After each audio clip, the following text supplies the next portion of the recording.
like, I too have a gift card, except it's $10. So it's not about that.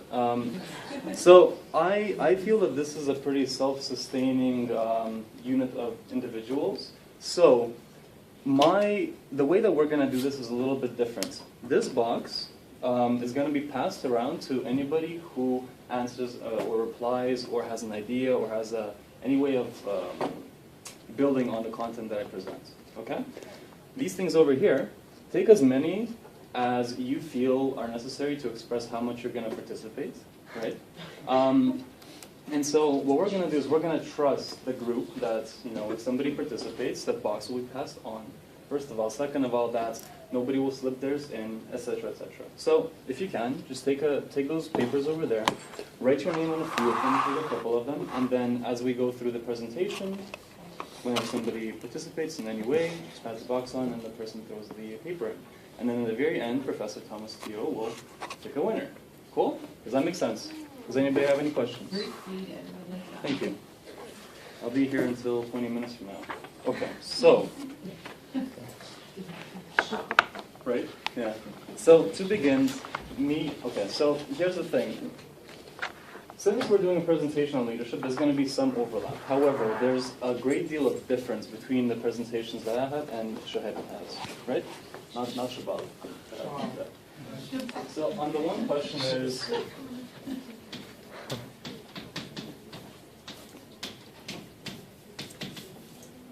what is leadership? Okay? And the other one is, what is a successful leader? What constitutes a successful leader?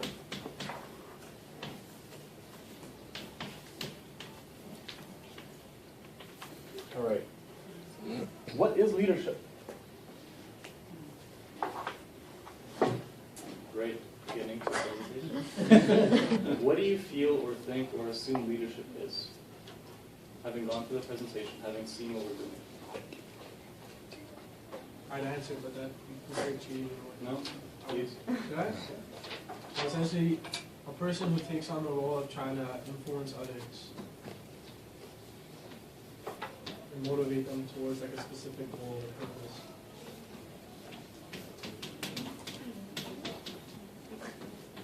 Okay. Wait, you had to? Yeah, I was just going to say somebody who takes on an assertive role. Assertive role? Yeah.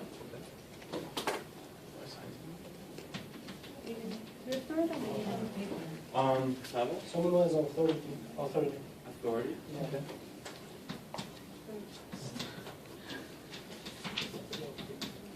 Anybody else? Any ideas? I like how this is happening now. Okay. Anybody else? Cool. Okay. What constitutes a successful leader? If you saw somebody and you're like, damn, that is a successful leader. That is the leader of all leaders. What is that person like? Charismatic. Charismatic.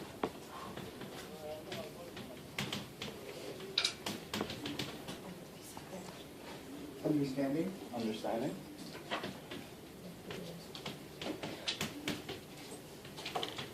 Yeah. Motivational. Motivational.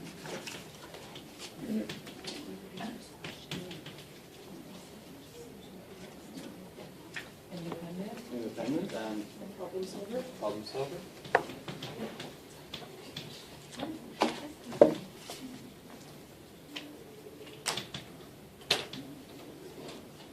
And one last one. Yourself. A little bit more long-winded, but I think a successful leader should have the ability to harness all like the talents and the potentials of the people in their group to put forward to achieve the common goal of the group. Cool.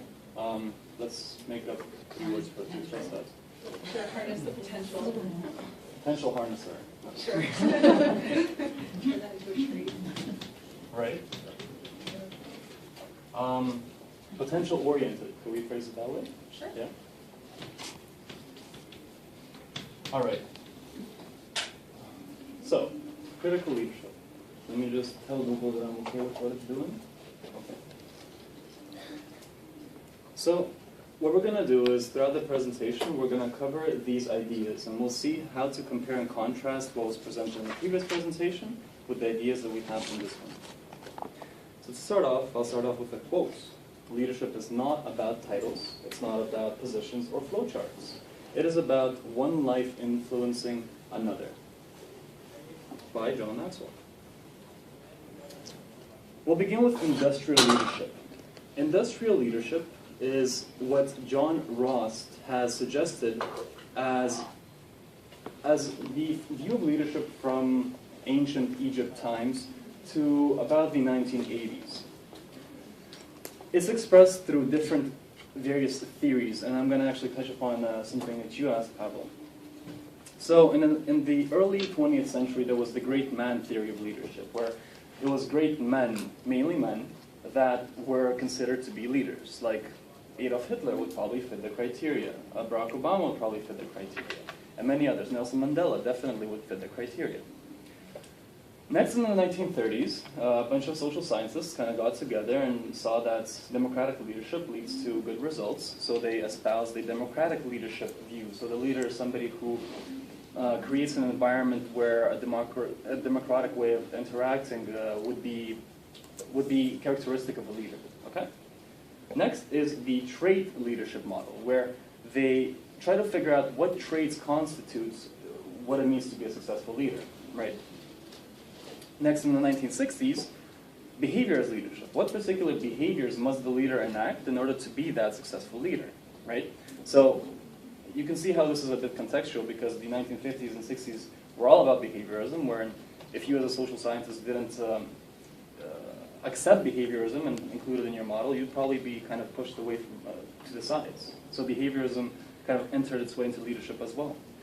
In the 1970s, it was about a situational leadership. So what kind of situations exist, and how should you act as a leader in those situations to be a successful one, okay?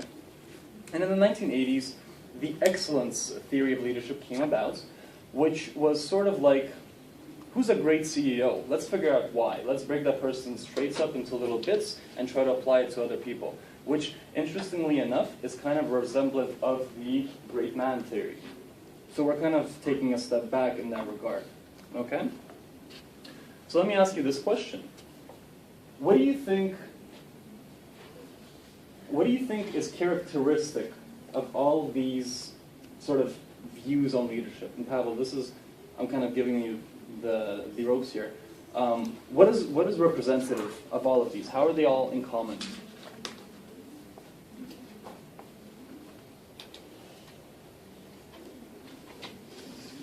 You'll still get a thing in the box, so it's okay. I feel like it's all about what kind of personality people have, or what certain characteristics are important. Oh yeah, that's one. Anybody else? Okay, you're pretty much correct, right? So it's about the following things. It's about leadership as a position. So, for example, I'm a student success team leader in health aid, right? So I'm considered to be a leader because I have that title, okay? Next, it's about leadership as management. So if you as the CEO of Coca-Cola can increase profits by 5% in the next 3 years, we're going to consider you to be a great leader because you're doing things right. But that's management. Management and leadership are different things, okay? Leadership as a paradigm. So what that means to say is, if you're a leader, then that's sort of it. You kind of you're boxed in as being a leader. It's not about flow, it's not about process, it's not about movements, okay? It's hierarchical. So the idea of organizations like financial organizations, like, actually financial organizations are very resemblant of that, where it's hierarchy, right? You have your manager, your senior manager, you have your chief executive officer who's above everybody else, and it kind of all trickles down to the working man, okay? And it's individualistic. In what regard? Well, you know, Barack Obama as a leader is a leader, and whatever he does is whatever he does. So it's very, interestingly enough, it's very resemblant of what we're confronting in critical psychology, and I'll touch upon that a little bit later on. So in terms of ethics, this industrial perspective is utilitarian, it's short-term, and it's materialistic. in terms of the background assumptions, it's rationalistic, it's quantitative, it's scientifically reductionistic, and it's linear. Okay, sound familiar? Ish? Okay. Let's take a look at a case study. Is anybody familiar with Taylor, Frederick Taylor, Taylorism? So we're in psychology, not a management science, so I'm not judging you. But he is considered to be the godfather of scientific management in the late 19th century, early 20th century. So he essentially espoused the idea that you take all the responsibility away from the working man, you give it to the manager. The manager does the thinking, the working man does the labor. Okay? So what he wanted was organizational efficiency. What he wanted was focusing on the scientific method in improving organizations so that you pay the least amount of money to create the most amount of results. Now, this went as far as measuring different consistency of gravel, the type of shovel used, the distance that you need to throw the gravel, what the average rate of throwing was, the sort of height. Like what I'm going to do here is I'm going to pass around this book, which is his book, Principles of Scientific Management, and just look through these two highlighted pages, where you'll see literal measurements that are done of workers. Have a look through that. Sorry. So, if the worker did not perform as suggested, alternatives were proposed, or the worker was fired. Okay? Now, by the end of his career, a York University researcher and scholar, Gareth Morgan Taylor, he said Taylor, by his death in 1915, was considered the enemy of the working man. And we'll work on why. He suggested that Taylor created the McDonaldization of organizations, where it was about McJobs. It was about ruthless efficiency. It was about predictability, control, and de-skilled jobs. So, why do you think he said that? Why do you think a man who espoused the hyper-efficient, scientifically methodological perspective of organizations and leadership, why is he the enemy of the working man? Yeah. I would say because he's treating the working man as cattle. Someone who just basically is one getting whipped and who's plowing the field and they're just doing all the manual work. While the person who's sitting in the car and they're the ones whipping, telling them what to do and how to do it, and they're the ones who are thinking of everything. Whereas the working man is just following orders. They're not leaders themselves. Thank you. Yeah, that was everything I wanted to say. Yeah. Well, basically what she said, I mean, having been sort of in the lowest rungs of an organizational flowchart, like, it's pretty spirit crushing. Like, you have no agency, your opinion is not valued. You can see why this sort of movement towards, like you're talking about, the management making all the decisions is demoralizing for people who are in the working class or executing those labor jobs. Remember to pass the box around to people that present. I was to say that Marx was the one who was saying how difficult it can be to remove workers from the overall work process and just involve them in one component. Well, And involve them from relationships. Like here we go, right? he did pretty much everything that's going against that idea. There we go. So thank you for your ideas. So to summarize the industrial view, it's masculine, it's linear, it's reductionistic, it's about control, it's about predictability, it's about traits. And next we move on to the post-industrial view of leadership.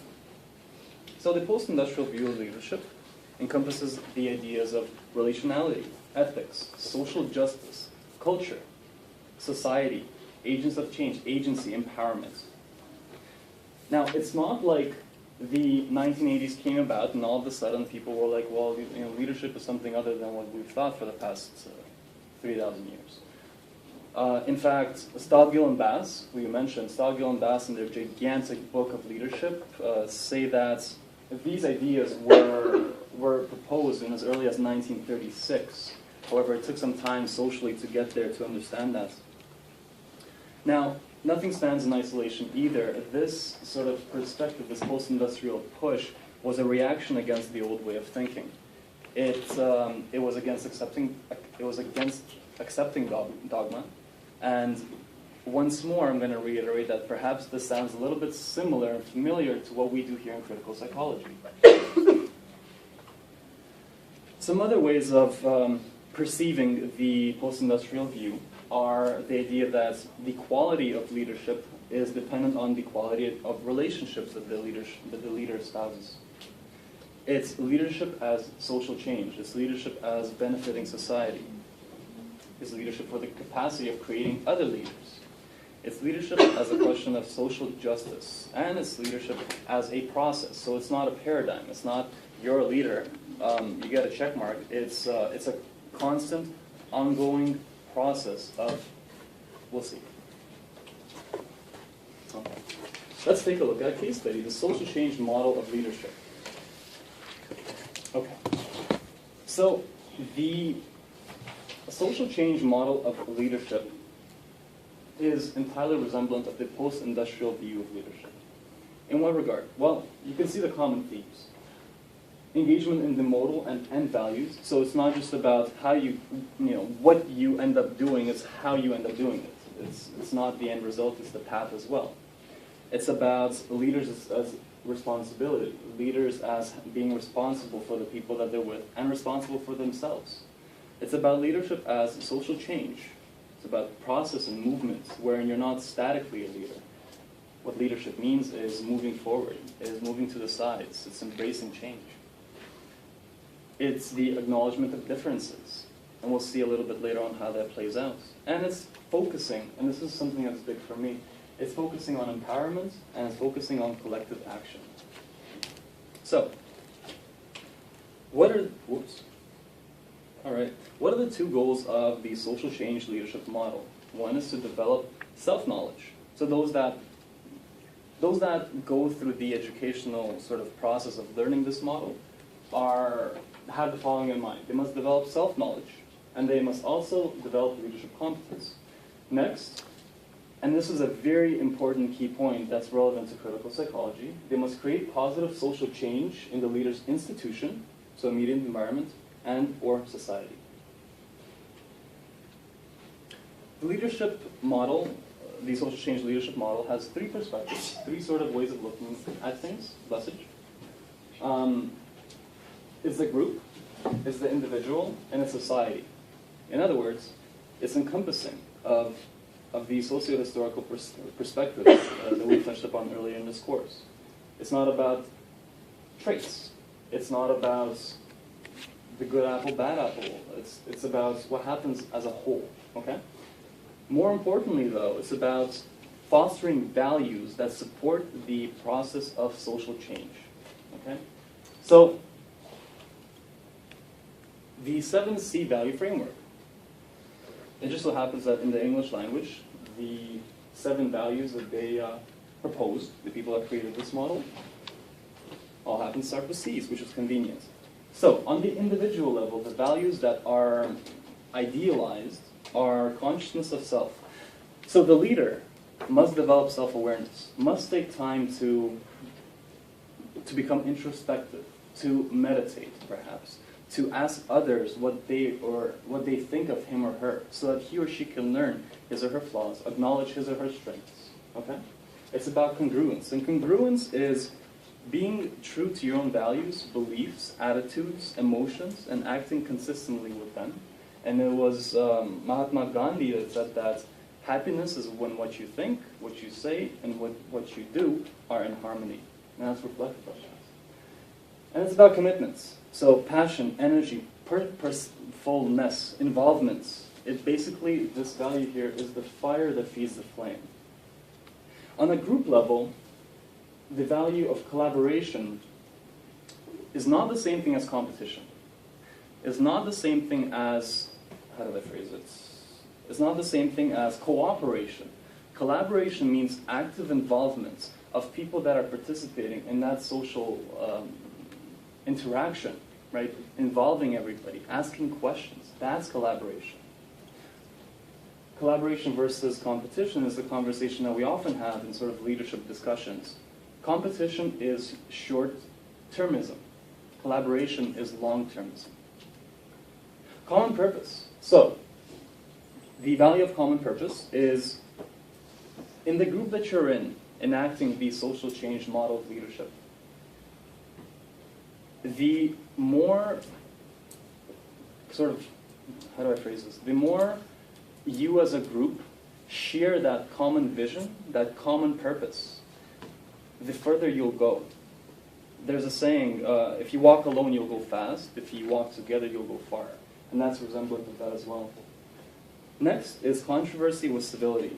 So we have lots of different opinions here about leadership that we actually saw just in the last presentation, right? Next, how do you deal with that? How do you deal with the fact that everybody's going to have a different idea? Everybody's going to come into a project and want to implement it differently. Well, the way that you tackle it from the perspective of the 7C value framework would be to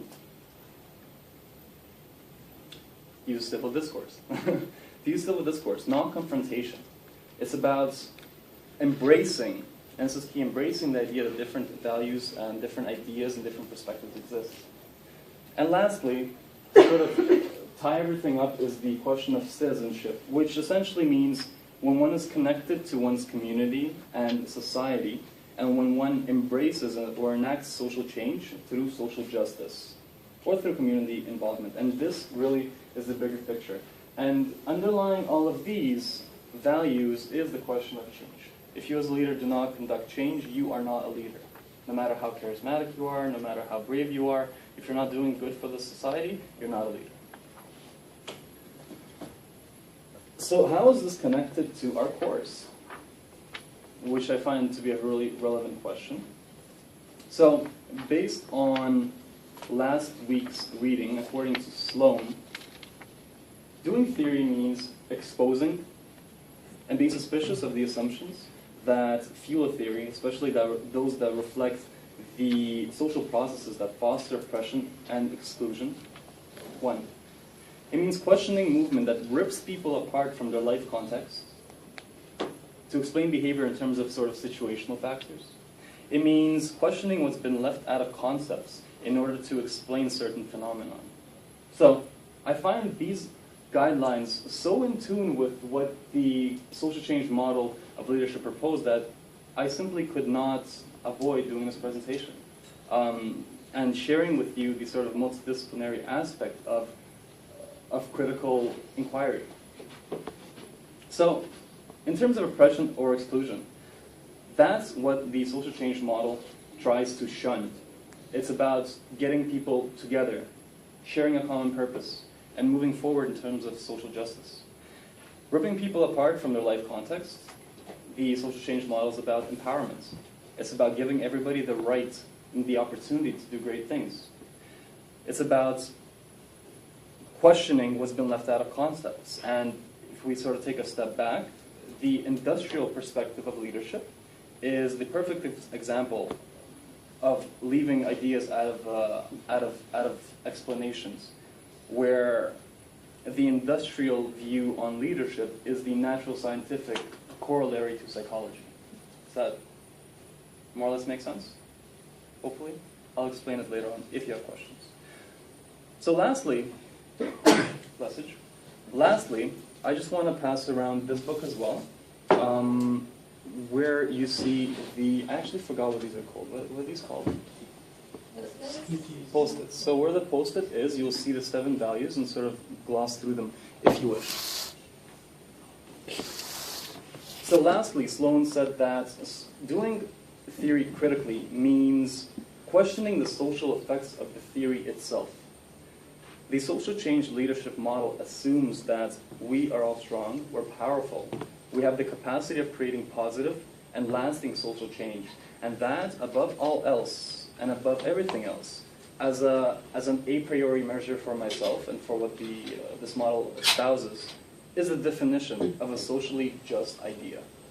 And so, that is why I consider the social change leadership model to be exemplary of the critical psychology tradition, and hence I have titled this presentation Critical Leadership.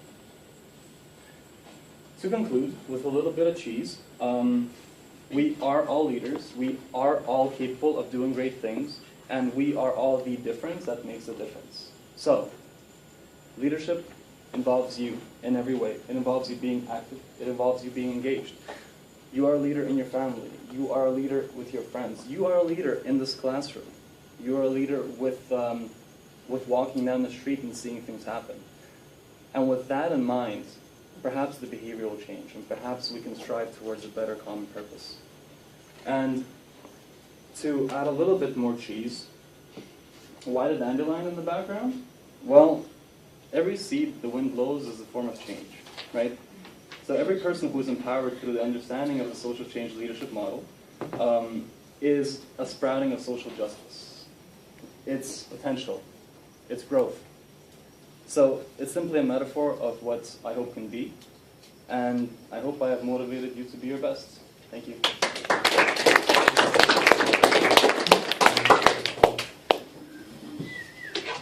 Yay. Anybody have any questions? You actually get to put your name in if you have a question. Does social change leadership apply to all contexts? Can you be a social change leader, let's say, if you're a manager at McDonald's? Absolutely. Absolutely. You cannot, so the social change leadership model is interesting in the regards that you cannot ever remove yourself from the question of social justice. Okay? Now here's one thing that I'm going to mention that wasn't in the presentation. The social change leadership model was created for college students. Okay? If I never told you that, right? Would you have thought that that was a model created for college students? Or do you think it applies to everybody? It's sort of like a yes or no question.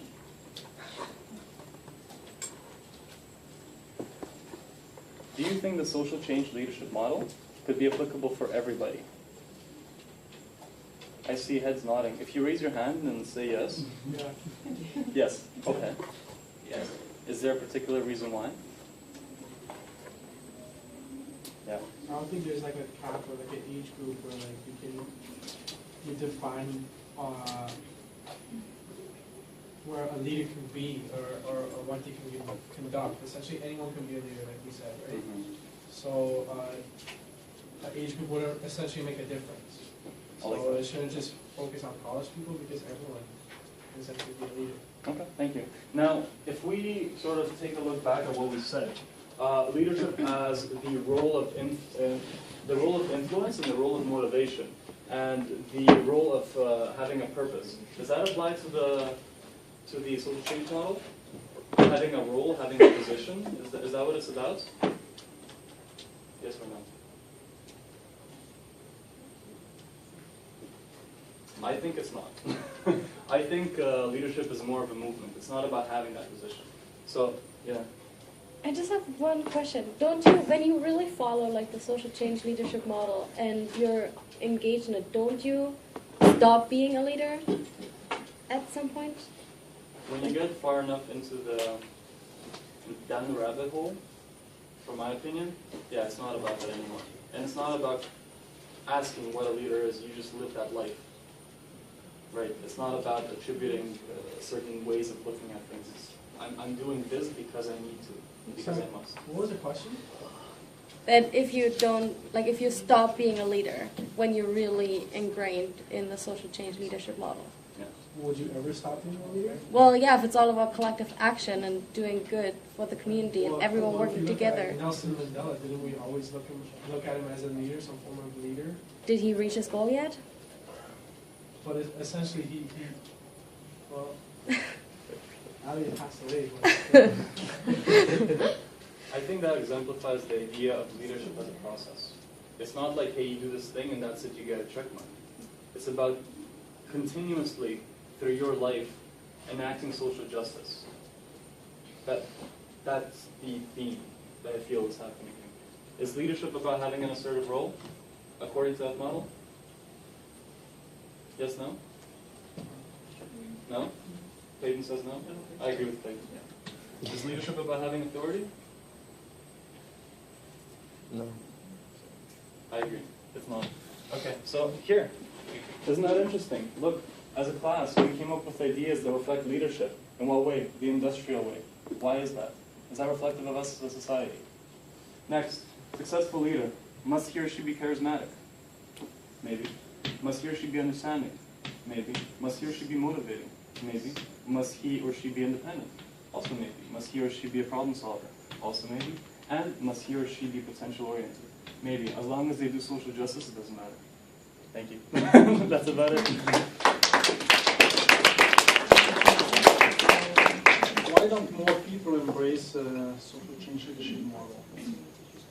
Why don't more people embrace the social change leadership model? I think if we mass bombarded the earth with pamphlets for everybody to see, to learn about the social change leadership model, that would be more attainable. However, I don't think it has enough spread just yet. However, York University, through the Student Community and Leadership Development Office, offers a certificate program. Career, job, certificates, good, yeah. Certificate program in the social change leadership model. There is a course at Glendon, a sociology course, in case any of you are staying here for a little bit, with a 35-hour work placements, where you learn about the social change leadership model. And York essentially is big on that model, and lots of universities are picking up on that. So the ripple effect, the dandelion thing, people like myself sharing this to others, you get to learn about this model at a young age, relatively. And then when the time comes for you to be in, from what I understand, you need to have as a position of leadership, you can now enact social justice. Does that answer your question? Not really, but it's You want to just ask, you say the psychologically interesting question is why don't more people embrace that model? And your answer was it is because we don't have enough leaflets or books about it. We don't have enough spread. Not enough people know And about it. I'm just wondering myself, so if everybody would have a leaflet about it, would they endorse it? That's my question. Well, it's 2014, and we as more or less liberal individuals still consider leadership to be that. I mean, that's reflected now. I guess you're saying, yeah, that's the point, right? Yeah. Yeah. I just have a question for you. You said leaders only essentially take part in social change. Would you say someone like Bill Gates? Would you see him as a leader? Bill Gates is a bad example, but I know what you mean. Why is it a bad example? Because he actually does enact social change, the Bill Gates Foundation. Yeah. I think what you're implying is somebody that's very successful at running an organization, at execution, right? Again, you have to ask the right questions. Does that person do it from a socially just perspective, or does that person do it to get the right numbers? So Steve Jobs, Yeah, even someone like Steve Jobs. You're asking me as a filter through the social change model, do I consider Steve Jobs to be a leader? I don't know enough about him. Would I be able to sit down now? Professor, do you wanna pick a winner?